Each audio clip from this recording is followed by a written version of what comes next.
श्रीमद् कुंज विहारे नमः। श्री स्वामी हरिदास विजय तीर्थराम। तृष्णा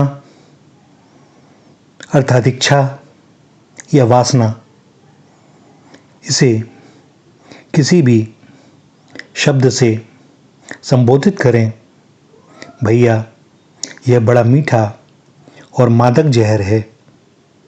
इसकी मिठास इतनी अधिक है कि हम इसे निरंतर पीते रहते हैं, बिना यह सोचे समझे कि हमें यह कितनी हानि पहुंचा रहा है। मादक भी इतना अधिक है कि इसे पीकर हम मदहोश हुए रहते हैं। महापुरुष जन कहते हैं कि तृष्णा का विष पीने के कारण ही मनुष्य जन्म मृत्यु के अंतहीन दुष्चक्र में उलझकर रह गया है। धर्म ग्रंथों का यह कहना है कि जब तक मानव की एक भी वासना शेष रहती है, तब तक उसके पुनर्जन्म का चक्र समाप्त नहीं हो सकता। हर जन्म मृत्यु के पोषण के लिए होता है। तृष्णा राजरोग की तरह है। जब ये व्यक्ति को अपने नागपाश में जकड़ लेती है, तो फिर उससे मुक्त होना उसके वश में नहीं रहता। वह कहते भी है ना कि तृष्णा न जीर्णा, अर्थात तृष्णा कभी बूढ़ी नहीं होती, यह सदा तरोताजा और जवान बनी रहती है। एक तृष्णा खत्म होती नहीं कि दूसरी अपना आसन जमा लेती है। बचपन में खिलौनों से आरंभ होकर मानव मन की यात्रा अर्थी तक पहुंच जाती है। मुख पर झुर्रियां पड़ जाती हैं, सिर के बाल सफ़ेद हो जाते हैं, अंग प्रत्यंग ढीले हो जाते हैं, किंतु तृष्णा फिर भी तरुण रहती है। तृष्णा का तरुणाए थे। तृष्णा कोड़ में खाज की तरह है। इसे खुजलाकर हमें आराम मिलता है। खुजलाने का सुख कोड़ के कष्ट पर सदा हावी रहता है। तृष्णा जीवन का कफन है, मृत्यु की चादर है। इसे हम सुंदर और चमकीले दुशाले की तरह उड़े हुए इसके सौंदर्य पर मुग्ध रहते हैं। तृष्णा एक ऐसी प्यास है जो कभी तृप्त नहीं होती। संपूर्ण सृष्टि का वैभव और ऐश्वर्य भी तृष्णा की भूख को शांत नहीं कर सकता। हजारों वर्षों तक इंद्रिय रस का आस्वादन करने पर भी राजा ययाति की भोग पिपासा शांत नहीं हो सकी। जब रावण, कंस, हिरण्यकशिपु, औरंगजेब, हिटलर, सिकंदर सरी के सम्राट भी अपनी तृष्णा के आगे घुटने टेकने के लिए विवश हो गए, तो एक साधारण व्यक्ति की तो बिसात ही क्या। तृष्णा एक ऐसा दलदल है जिसे भली भांति न समझने के कारण व्यक्ति इसमें धंसता चला जाता है और कमल के फूल में रसास्वादन करते हुए भ्रमर की तरह अपनी जीवन लीला समाप्त कर लेता है। उदर की भूख और तृष्णा की भूख में जमीन आसमान का अंतर है। शरीर के पोषण के लिए उदर की भूख नैसर्गिक है, किंतु पेट भरा हो तो भी जिह्वा के स्वाद के लिए खट्टे मीठे तीखे चरपरे व्यंजन खाते रहना तृष्णा की ही दास्ता है। एक सिंह अपनी दैहिक भूख मिटाने के लिए आखेट करता है, लेकिन उदर पूर्ति हो जाने पर किसी जीव को मारने की बात सोचता तक नहीं। किंतु मानव बिना भूख के भी समय असमय कुछ ना कुछ खाते रहना चाहता है। इसी तृष्णा के चलते वह अनेक रोगों को आमंत्रित कर लेता है।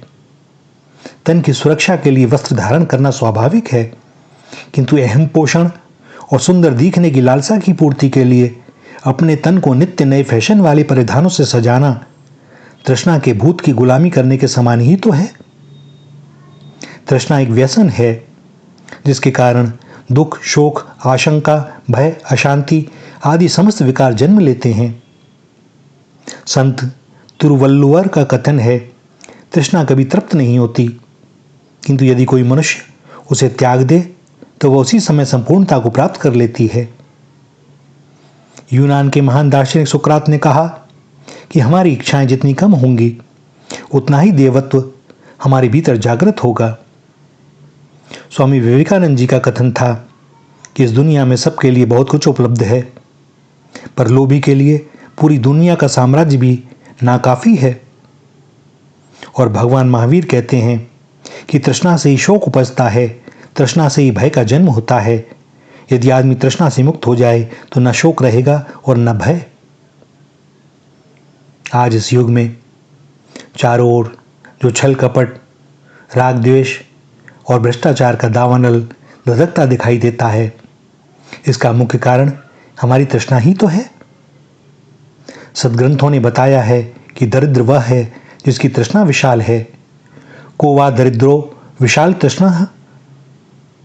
इस संदर्भ में एक बोध कथा का उल्लेख प्रासंगिक ही होगा कि एक बार एक धनी व्यक्ति एक अकिंचन संत के पास गया।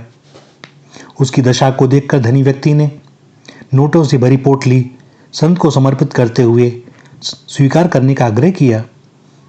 संत ने पोटली को ठुकराते हुए कहा, मैं भिखारी का धन स्वीकार नहीं करता, इसलिए आप अपनी पोटली उठा लीजिए। वह सेठ यह सुनकर दंग रह गया।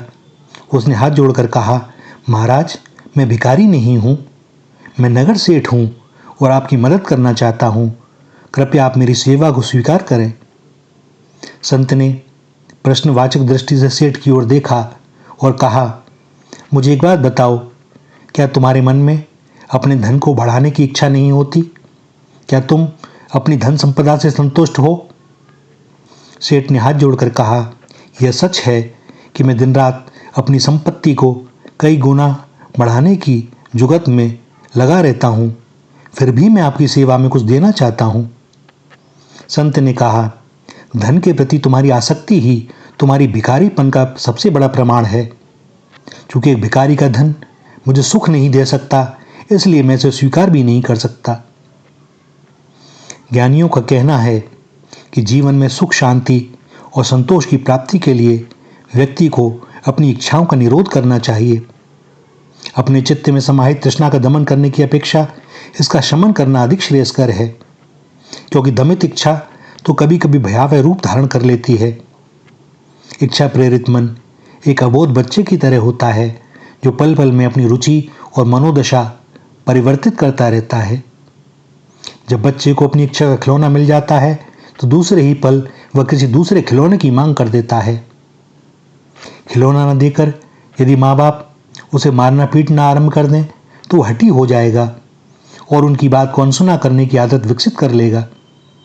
इसके स्थान पर यदि बच्चे को प्रेम से समझाया जाए तो फिर वह हट छोड़कर शांत हो जाएगा। इसी प्रकार तृष्णा के बीहड़ जंगल को पार करने के लिए हमें मन की इच्छाओं की दिशा बदलनी चाहिए।